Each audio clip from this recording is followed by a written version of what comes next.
ఏంటి అంటే మనం గుడ్ ఫ్రైడే జరుపుకుంటున్నాం కదా, ఇది శుభ శుక్రవారం. శుభ శుక్రవారం అని ఎందుకు అన్నాం ఈ వారాన్ని? ప్రతి శుక్రవారాలు మనకు వస్తున్నాయి కదా, మరి ప్రతి శుక్రవారం వస్తున్నప్పుడు ఆ యొక్క శుక్రవారానికి లేనటువంటి ప్రత్యేకత ఈ యొక్క శుభ శుక్రవారానికి ఎందుకు ఉంది ప్రత్యేకత? మనకి ఎందుకుంది? ఎప్పుడైనా మీరు ఆలోచన చేసిరా? ఎప్పుడైనా ఆలోచన చేసిరా? గమనించాలి. ఎందుకంటే ఈ శుభ శుక్రవారం మనకి ఎందుకు ప్రత్యేకమైనది అని అంటే, నీ కొరకు నా కొరకు మన యేసయ్య ఏం చేసిండు? సమస్త మానవాళికి, ఈ సర్వలోక సృష్టికి మన పాపముల నుంచి విడుదల కలగజేయడానికి ఏమైనా నరరూపిగా దాసుల స్వరూపము మనుషుల యొక్క పోలికగా ఆయన వచ్చి ఈ లోకానికి యెహోవా దేవుడు తన కుమారుణ్ణి, యెహోవా దేవుడే కార్యం జరిగించవచ్చు, కానీ మనకును యెహోవా దేవునికి మధ్యగా ఒక మధ్యవర్తి కావాలి. ఆ మధ్యవర్తియే యేసుక్రీస్తు మనకి నరరూపిగా ఈ లోకానికి వచ్చి నీ నా పాపముల గురించి ఆ యొక్క కల్వరి శిలువలో ప్రాణాన్ని అర్పించింది. ఆ ప్రాణం అర్పించడం ద్వారా ఈరోజు మనకి ఏం కలిగింది? మన పాపాలకి విడుదల అనేది కలిగింది. మన పాపంలోకి విడుదల అనేది కలిగింది. ఈరోజు మనం రక్షణ, ఈరోజు మనకి రక్షణ అనేది వచ్చి ఉంది. దేని నుంచి రక్షణ వచ్చి ఉంది? మన యొక్క పాపాల నుంచి మనకి విముక్తి అనేది కలిగింది, రక్షణ అనేది వచ్చింది. ఆ రక్షణ లేకపోయి ఉంటే మనము అదే కొయ్య పైన ఈరోజు నేను కావచ్చు, మీరు కావచ్చు, సమస్త మానవాళి కూడా ఆ యొక్క శిలువపై వేలాడే వాళ్ళము. అవునా కదా? అంటే ఆ శిలువపై మనం ఉండకూడదని మన యొక్క పాపముల నిమిత్తమై అందరి యొక్క పాపముల నిమిత్తమై యేసుక్రీస్తు ఆ శిలువలో తన ప్రాణాన్ని అర్పించాడు అన్నమాట. అందుకే ఇది శుభ శుక్రవారం అని అంటారు, మంచి శుక్రవారం అని అంటారు, గుడ్ ఫ్రైడే అని అంటారు, దీని పరిశుద్ధ శుక్రవారం అని కూడా అంటారు అన్నమాట. హల్లెలూయా, హల్లెలూయా, హల్లెలూయా. మంచిది, వాక్యంలోకి వెళ్దాం. మొదటి మాట ఎంతో ప్రాముఖ్యమైనది. జనరల్గా మనము ఎప్పుడు మాట్లాడతారు మాటలు అంటే, మన చావు మరణంలో ఉన్నప్పుడు చివరి మాటలు, మొదటి మాటలు పలుకుతాం అన్నమాట. చివరిగా ఏమి చెప్పదలుచుకున్నామో, మన బంధువులతో ఏం మాట్లాడదలుచుకున్నామో అప్పుడు మనము మాట్లాడేటువంటి మాటలు అన్నమాట. ఇక్కడ మొదటి మాట ఏమన్నాడు? క్షమించుము, క్షమాపణ గురించి తెలియజేస్తుంది. హల్లెలూయా. మొదటి మాట ఏం తెలియజేస్తుంది? క్షమాపణ గురించి తెలియజేస్తుంది. తండ్రి, వీరేమి చేయుచున్నారో వీరు ఎరగరు గనక వీరిని క్షమించుడి, క్షమించుడి, క్షమించుడి. నిజంగా యేసయ్యకి ఎంత గొప్ప మనసు తెలుసా? నేను ఆ పాపంల కోసమే నిజంగా దేవుడు మనకు రావాల్సినటువంటి నిందను, మనకు రావాల్సినటువంటి అవమానమును, మనకు రావాల్సినటువంటి బాధ అవన్నీ కూడా కల్వరి శిలువలో ఆయనే భరించాడు, మనల్ని క్షమించాడు. ఏ విధంగా క్షమించాడంటే, మనల్ని పాపాలని క్షమించి మన యొక్క పాపంని మొత్తం తనపైన వేసుకున్నాడు అనమాట. నిజంగా క్షమాపణ అనేది చాలా గొప్పనైన మాట. బైబిల్ గ్రంథంలో క్షమాపణ అనేది చాలా గొప్పనైన మాట. బైబిల్ గ్రంథంలో మనం మొత్తం చూసుకున్నట్టయితే క్షమాపణ అనే పదము, క్షమించుడి అనే పదము 143 సార్లు రాయబడింది బైబిల్ పరిశుద్ధ గ్రంథంలో. హల్లెలూయా, హల్లెలూయా. పరిశుద్ధ గ్రంథంలో 143 సార్లు క్షమాపణ అనే పదము రాసి ఉంది. నిజంగా క్షమాపణ అనే మాట చాలా గొప్పది. మరి ఈరోజు మనం క్షమించే స్థితిలో ఉన్నామా? యేసయ్య అందరినీ క్షమించింది. ఆయన ఎవరైతే హింసిస్తున్నారో, తండ్రి వీరు తెలియక చేస్తున్నారు, వీరిని క్షమించండి. తెలిసి చేసిన దానికి క్షమాపణ లేదు, కానీ తెలియక చేసిన దానికి క్షమాపణ ఖచ్చితంగా పరలోకంలో ఉంది. ఎంతమంది నమ్ముతున్నారు? ఉందా లేదా అనేది క్షమాపణ? తెలిసిన చేసిన వాటికి లేదు, తెలియక చేసిన వాటికి మాత్రం క్షమాపణ ఉన్నది, ఖచ్చితంగా ఉన్నది. అందుకే యేసు ప్రభు ఇక్కడ ఏమంటున్నారంటే, తండ్రికి అంటున్నాడు, తండ్రి వీరేమి చేస్తున్నారో ఎరుగరు కనుక వీరిని క్షమించుడి. నిజంగానే మనం గమనించాల్సినది ఏమిటి అని అంటే, తండ్రి అనే పిలుపుకు, తండ్రి ఇప్పుడు మనకి ఏదైనా కష్టం వచ్చినప్పుడు ఆ కష్టంలో మనం ఎవరిని తలుచుకుంటాం? ఎక్కువగా తండ్రిని తలుచుకుంటాం కదా. ఖచ్చితంగా మనము తండ్రినే తలుచుకుంటాం. మనకి ఫస్ట్ బాధలో ఉన్నప్పుడు, కష్టాల్లో ఉన్నప్పుడు మనకు మొట్టమొదటిగా గుర్తుకొచ్చే వ్యక్తి తండ్రియే. ఎందుకంటే తండ్రి మన విషయంలో చాలా ఆలోచిస్తాడు కాబట్టి, మనకి ఏ విధంగా సరైన మార్గంలో నడిపించేవాడు ఎవరు అంటే తండ్రి. మనకు సరైన క్రమము, సరైన శిక్షణ, క్రమశిక్షణ అనేది నేర్పించేది కూడా తండ్రి. తండ్రి నుంచి మనం నేర్చుకుంటాం కాబట్టి ఇక్కడ యేసు ప్రభు అదే అంటున్నాడు, తండ్రి అనే పిలుపు దేవునితో తనకున్న సంబంధాన్ని ఇక్కడ తెలియపరుస్తున్నాడు.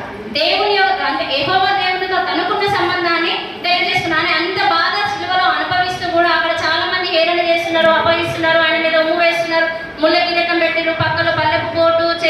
మేకులు, కాళ్ళకి మేకులు, శరీరం అంతా గాయాలతో ఉన్నా కూడా ఆయనే గొప్పగా పలుకుతున్న మాట, తండ్రి వీరిని క్షమించుము క్షమించుము అనేసి పలుకుతున్నాడు అనమాట. తండ్రితో తనకున్న బంధాన్ని ఇక్కడ మనకి స్పష్టంగా తెలియపరుస్తున్నాడు. అదే యోహాను గ్రంథము 10:30లో చూసినట్టే తీయాల్సిన అవసరం లేదు, నేను చెప్పేస్తాను. ఎందుకంటే మనకు సమయం లేదు కాబట్టి 15 నిమిషాలు మనకి సార్ సమయం ఇచ్చారు కాబట్టి నేనే చెప్పేస్తాను. యోహాను సువార్త 10:30 ఏమంటున్నాడంటే నేను తండ్రితో ఏకమై ఉన్నానని చెప్తున్నాడు. ఏమని చెప్తున్నాడు? నేను తండ్రితో ఏకమై ఉన్నాను, ఎవరు కూడా నా నుంచి తండ్రిని, తండ్రి నుంచి నన్ను ఎవరు కూడా వేరు చేయలేదు. మరణము నన్ను వేరు చేయొచ్చేమో మీ నుంచి, కానీ దేవునితో ఉన్న సంబంధాన్ని ఎవరు వేరు చేయలేరు. నేను మీ కొరకు మీ యొక్క పాపంలో కొరకు నేను శిలువలో మరణించాను. కేవలము మన పాపాల నుంచి విడుదల కలగని కోసమే ఆయనే ఆ యొక్క శిల్వ త్యాగానికి ముందుకు వచ్చిందనమాట. మరి ఇక్కడ తండ్రితో నేను ఏకమైపోయి ఉన్నాను, నేను తండ్రిలో పూర్తిగా కలిసిపోయాననేది తనతో తండ్రికున్న సంబంధాన్ని ఇక్కడ తెలియజేస్తూ ఉన్నాను అనమాట.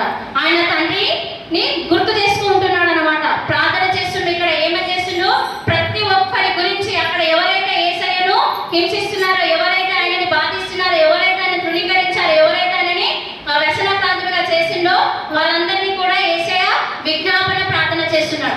యెషయా గ్రంథంలో ఉంది కదా, మనం 53:12 చివరిలో చూసినట్టయితే ఏమన్నది అక్కడ ప్రతి ఒక్కరిని కూడా క్షమించమని ఆయన విజ్ఞాపన ప్రార్థన చేస్తున్నట్టు మనకి యెషయా గ్రంథంలో కనిపిస్తుంది. 53 ఇప్పటిదాకా మనం చదువుకున్నాం. మన కేవలము పాపంలో నిమిత్తమే ఆయనే విజ్ఞాపన చేస్తున్నారు, వీరిని క్షమించండి, వీరిని క్షమించండి, వీరిని క్షమించండి అనేది. మరి ఈ రోజుల్లో మనం క్షమించే వారిగా ఉన్నామా? ఈ రోజుల్లో మనము ఒక మాట ఎవరైనా మనల్ని అంటే మనం వారిని క్షమించే పెద్ద మనసు మనకుందా? మన యేసయ్యకుందా పెద్ద మనసు? మరి మనకుందా పెద్ద మనసు? క్షమించే మనసు మనకుందా? పగలు ప్రతీకారాలు కాదు, ఇక్కడ పగలు ప్రతీకారాలు తీర్చుకోవాలి అంటే కేవలం మన యేసయ్యకి మాత్రమే హక్కు ఉంది. పగలు ప్రతీకారాలు తీర్చుకోవడానికి మన యేసయ్యకి మాత్రమే హక్కు ఉంది, మనకి లేదు హక్కు. ఎందుకు అనంటే ఆయనకి క్షమించే హృదయం ఉంది, మనకి క్షమించే హృదయము లేదు. కాబట్టి మనం దానికి అర్హులము కాదు. మనకి పరలోక రాజ్యానికి ఇవ్వడం కోసం, మన నిత్య జీవాన్ని మనం వెళ్ళడం కోసం ఆయనే క్షమాపణ కోరుతున్నాడు. నిజంగా ఆయన క్షమాపణ కోరుతున్నాడు కాబట్టి ఆయన తండ్రి యొక్క కుడిపార్శ్వంలో ఆయన కూర్చున్నాడు కదా. కూర్చున్నాడా లేదా? కూర్చున్నాడు. మరి మనం కూడా తండ్రి యొక్క కుడిపార్శ్వంలో కూర్చోవాలి అంటే మనం కూడా క్షమాపణ హృదయాన్ని కలిగి ఉండాలి. హల్లెలూయా, హల్లెలూయా. మళ్ళా చూసినట్టు ఏమైతే వారికి తెలియదు అంటున్నాడు. ఏమంటున్నాడు? వారికి తెలియదు. రెండవదిగా చూసుకుంటే వారికి తెలియదు, తెలియక చేసిన పాపము పట్ల ఆయన దయను కోరుతున్నాడు. ఎవరి పట్ల? నా పట్ల దయను కోరుతున్నాడు ఆయన. ఎవరి దగ్గర దయను కోరుతున్నాడు? యెహోవా దేవుని దగ్గర దయను కోరుతున్నాడు. తండ్రి వీరు తెలియక చేసిరు, తెలిసి చేయలేదు, నేను అంటే ఎవరో వాళ్ళు తెలియక చేసిరు కాబట్టి వీరిని క్షమించండి అనేసి అంటున్నాడు. మరి పిలాతు ఆయనకి మరణశిక్ష, సిలువలో మరణశిక్ష వేయించండి అనేసి ఆయన ఒక బరువును దించుకొని నాకు ఈ పాపానికి ఏమాత్రం కూడా సంబంధం లేదని ఏం చేసిన పిలాతులు చేతులు అడుగుతాడు. చేతులు కడిగి ఏం చేసినని ఒక భారాన్ని దించేసుకున్నాడు. ఎందుకంటే ఒకనొకప్పుడు ఆయన కూడా సాక్ష్యం చెప్పాలి కాబట్టి. ఎందుకు సిలువ వేయాల్సి వచ్చిందో దేవునికి ఆయనకి తెలుసు. ఈయనే నిజమైన దేవుడు, సర్వలోకానికి సృష్టికర్త, మానవాళి కోసం ఈయన నరరూపిగా వచ్చినని అన్నీ తెలుసు. ఆయనకి తెలుసు, శిష్యులకి తెలుసు, యూదులకు తెలుసు, అక్కడ ఉన్న ప్రతి ఒక్కరికి తెలుసు. తెలిసి కూడా వాళ్ళు ఏమని కోరుతున్నారు? సిలువ వేయండి అని కోరుతున్నారు. ఎందుకు సిలువ వేయండి అని కోరుతున్నారంటే యెహోవా దేవుడు కార్యం జరిగించబడాలి అని అంటే ఆయన సిలువ కంపల్సరీ వేయబడాల్సిందే. మన పాపాలకి విముక్తి కావాలంటే కంపల్సరీగా సిలువ వేయాల్సిందే. నిజంగా ఆ రోజు వాళ్ళందరూ సిలువ వేయండి అని అడగకపోయి ఉంటే ఈ రోజు ఆయన మన పాపాలకి విడుదల వచ్చేది కాదు. మనం అదే పాపంలో జీవిస్తూ ఉంటాము, జీవించేవారిగానే ఉంటాము. అందుకే మొట్టమొదటి ఇంతకుముందు కూడా మీకు ఒకసారి జ్ఞాపకం చేసిన, మనం ఏ పాపం చేసినా ఏది చేసినా మొదటగా వచ్చి మనం ప్రభు సన్నిధిలో ఏమని చేయాలి? ప్రార్థన చేయాలి. నా పాపాలని క్షమించు అని ప్రార్థన చేయాలి అని చెప్పినాం. ఆయన గుర్తుందో లేదో మీ అందరికీ? మరి ప్రతి ఒక్కరు ఆ విధంగా పాపాన్ని క్షమించే మనసు మీలో ఉంటే ఈ రోజు నుంచి ఇప్పటివరకు ఎట్లా ఉన్నావో తెలియదు, కానీ ఈ రోజు నుంచి మాత్రం క్షమాపణ విషయంలో నీ పొరుగు వారిని కానీ నీ శత్రువులని కానీ ఎవరైనా సరే క్షమించే గొప్ప మనసు కలిగి ఉండాలని ఇక్కడ దేవుని యొక్క మాటల ద్వారా మనము తెలుసుకోవాలి. మూడవది క్షమించు, క్షమించు అని విజ్ఞాపన ప్రార్థన చేస్తున్నాడని. ఏమని చేస్తున్నాడు? క్షమించు అని విజ్ఞాపన ప్రార్థన చేస్తున్నాడు. అపోస్తుల కార్యంలో 3:17లో చూసినట్టయితే మీరును మీ అధికారులను తెలియక చేసిరని నాకు తెలియను. మీరును అంటే రోమా సామ్రాజ్యం వారును ఆ యొక్క శిష్యులను సైనికులు అందరూ కూడా మీరు తెలియక చేసిరు కాబట్టి మీ యొక్క పాపానికి క్షమాపణ వచ్చింది అనేసి అక్కడ అపోస్తుల కార్యం నిజంగా చాలా చక్కని మాట క్షమాపణ అనేది. మనం ఎప్పుడు కూడా మనము బ్రతికున్నన్ని రోజులు చనిపోయేంత వరకు కూడా ఈ మాట మనము గుర్తుపెట్టుకోవాలి. సిల్వలో 7 మాటలు పలికిండు. ఆ 7 మాటలు కూడా ఎంత మనోవేదనతో పలికిండో, ఎంత ఆవేదనతో ఆయన పలికిండో. ఎవరు కూడా ఈ రోజుల్లో అయితే అటువంటి త్యాగం అయితే ఎవరము చేయలేము. తండ్రి చేయడు, తల్లి చేయదు, భర్త చేయడు, పిల్లలు కూడా చేయరు. మన కోసం అట్లా అర్పించడానికి తన ప్రాణాన్ని సిలువలో యేసయ్య మాత్రమే చేయగలిగిండు. మనం అటువంటి చేయ స్థితిలో లేము కాబట్టి మనం ఏం చేయాల్సింది? కేవలము క్షమాపణ విషయంలో ప్రార్థన చేయాలి. అందరి కోసం విజ్ఞాపన అనేది మనము చేయాలన్నమాట. 4వదిగా చూసుకుంటే మనము యోహాను 5:15-13లో తన ప్రాణమును పెట్టువానికంటే ఎక్కువైన ప్రేమ గలవాడెవడు అంటున్నాడు. హల్లెలూయా. ఎవడు నువ్వు? లేడు అంట. తన ప్రాణమును పెట్టంతగా ఇతరుల కోసం తన ప్రాణాన్ని పెట్టంతగా ఎవరు కూడా ఈ లోకంలో లేదు అనేసి ఇక్కడ తెలియపరుస్తుంది లేఖన భాగంలో. నిజంగా ఎవరు కూడా లేరు, నిజంగానే లేరు. అది యేసయ్యకు మాత్రమే సాధ్యమైంది, ఆయనకు మాత్రమే సాధ్యమైంది. మన కోసం ఆ సిలువలో ప్రాణం అర్పించడానికి, మన పాపాన్ని క్షమించడానికి అది యేసయ్యకి మాత్రమే కేవలము అది సాధ్యమైందన్నమాట. హల్లెలూయా, హల్లెలూయా. మీరు ఎప్పుడైనా సిలువను గమనించారా?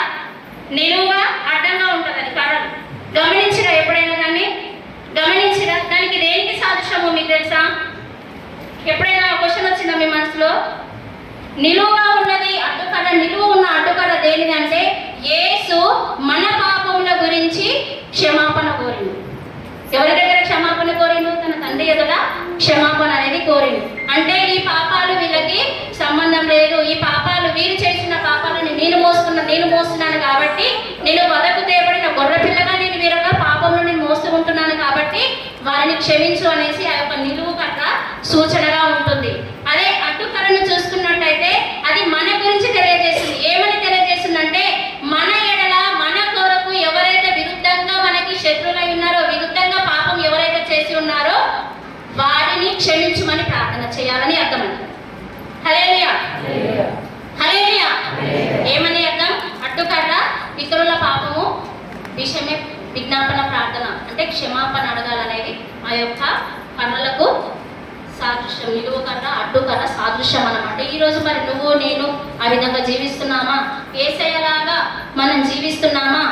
మనం ఒకసారి పరిశీలన చేసుకోవాలి. ఈ మొదటి మాట ద్వారా మనం నేర్చుకోవాల్సింది ఏంటి అని అంటే దేవుని యొక్క క్షమాపణ. దేవునికి ఏ విధంగా అయితే, యేసు ప్రభుకి ఏ విధంగా అయితే క్షమాపణ హృదయం కలిగి ఉన్నాడో అదే హృదయాన్ని ఈరోజు నువ్వు నేను కలిగి ఉండాలని యేసయ్య కోరుకుంటున్నాడు. హల్లెలూయా, హల్లెలూయా. అదే విధంగా నువ్వు నేను క్షమాపణ హృదయాన్ని కలిగి ఉండాలి. కఠినమైన హృదయం కాదు, క్షమాపణ హృదయం. ఎవరైనా వచ్చి క్షమించు అన్నప్పుడు మనము క్షమించే సిద్ధ మనసు కలిగి ఉండాలి. ఆ సిద్ధ మనసు మనకి లేదనుకో, దేవునికి వాళ్ళు క్షమాపణ చెప్పి వాళ్ళు బరువు దించుకున్నారు, కానీ మనము దేవుని దగ్గర సాక్ష్యం చెప్పేవారిగా ఉంటాం, మనము దేవునికి సమాధానం చెప్పేవారిగా ఉంటాం. ఖచ్చితంగా క్షమాపణ అనే హృదయాన్ని మనము యేసు ఈ మొదటి మాట ద్వారా మనము నేర్చుకోవాలన్నమాట. రెండవదిగా ఏం చేయాలంటే శత్రువుని సైతం ప్రేమించాలి. రెండవదిగా మనం నేర్చుకోవాల్సింది ఏముంది? శత్రువుని సైతం ప్రేమించాలి. నిజంగానే ప్రేమించేవారిగా ఉన్నామా లేమా? ఒకసారి మనము పరిశీలన చేసుకోవాలి. నిజంగా శత్రువులు ఎంత గొప్ప శత్రువులైనా సరే, నీ ప్రాణాన్ని తీసేంత శత్రువులైనా సరే, నీకు క్షమించే హృదయం లేదనుకోండి, నీకు అనేక సమస్యలు ఏళ్ళ తరబడి ఉండిపోతాయి. అలానే వాటికి సమస్య అనేది రాదు. నువ్వు ఎంత శత్రువు నశించిపోవాలని నువ్వు అనుకుంటున్నావో వారి ఎడల నీకు క్షమాపణ హృదయం లేకపోతే ఆ వ్యక్తి ఇంకా ఎదుటి వ్యక్తి అభివృద్ధి చెందుతాడు, కానీ మనం అదే స్థితిలో ఉంటాం. ఎందుకు అదే స్థితిలో ఉంటామంటే మనలో ఏమీ లేదు, క్షమాపణ లేదు. మనలో ఏమీ లేదు, శత్రువుని క్షమించే స్థితిలో మనము లేవన్నమాట. అదేవిధంగా ఈ మన మొదటి మాటలో మనం నేర్చుకోవాల్సింది క్షమించే హృదయం కలిగి ఉండాలి. రెండవది శత్రువులను కూడా ప్రేమించే మనసు కలిగి ఉండాలి. మరి మూడవదిగా చేసినట్టయితే హింసించు వారి కొరకు ప్రార్థన చేయాలి. మత్తయి 5:44 చూసుకున్నట్టయితే మిమ్మును హింసించు వారి కొరకు ప్రార్థన చేయండి, అలాగే వారి కొరకు ప్రతినిత్యము ప్రార్థన చేయడం ఉంది. హల్లెలూయా. మనల్ని హింసిస్తున్న వారి కొరకు మనం ఏం చేయాలి? ప్రార్థన చేయాలి. నాకేం అవసరం, నేను ఎందుకు చేస్తాను? నా శత్రువు, వాళ్ళు నా శత్రువులు, నాకు ఇప్పుడు కాదు తాతల కాలం నుంచి కూడా వాళ్ళు నాకు శత్రువులే, నేను ఎందుకు చేయాలి ప్రార్థన? అట్లా అనుకుంటే దేవుడు మన కోసం ఎందుకు ప్రాణత్యాగం చేయాలి? దేవుడు మన కోసం ఎందుకు ప్రాణత్యాగం చేయాలి? ఆయనకి ఏం అవసరం చేయడానికి? అంత బాధ అనుభవించాల్సిన అవసరం ఆయనకి ఏముంది? ఆయనకు అవసరమా? అవసరమా? అవసరం లేదు. కానీ ఈ లోకంలో రక్షణ రావాలి అంటే, ప్రతి ఒక్క ఆత్మ నశించిపోవద్దు అంటే ఏమి కావాలి? రక్షణ అనే వస్త్రం మనకి ఖచ్చితంగా కావాలి. రక్షణ అనే వస్త్రం మనం ధరించుకోవాలి. అది ఎప్పుడు ధరించుకుంటాము అని అంటే, మనము క్రీస్తులో కడగబడినప్పుడు మనము ఆ యొక్క వస్త్రాన్ని మనం ధరించుకుంటాం అన్నమాట. హల్లెలూయా, హల్లెలూయా. అలా ప్రతి ఒక్కరి గురించి విజ్ఞాపన చేస్తూ వస్తున్నాను. నిజంగా చెప్తున్నాను కదా, క్రైస్తవులుగా మనం ఉంటున్నాము. ఈ రోజుల్లో మనం క్షమించే మనసు మనం ఉంటున్నాము. ఆ క్రైస్తవుడు అంటేనే క్షమించే హృదయం కలిగిన వారు. క్రైస్తవులు అంటే ఏంటో తెలుసా? క్షమించే హృదయము కలిగిన వారు అన్నమాట. నిజంగానే యేసుక్రీస్తు ప్రభు కల్వరి శిలువలో ఆయన శరీరం అంతా గాయాలతో కొట్టబడ్డప్పుడు ఎన్ని కొరడా దెబ్బలు కొట్టి యేసయ్యకి గుర్తుందా? 39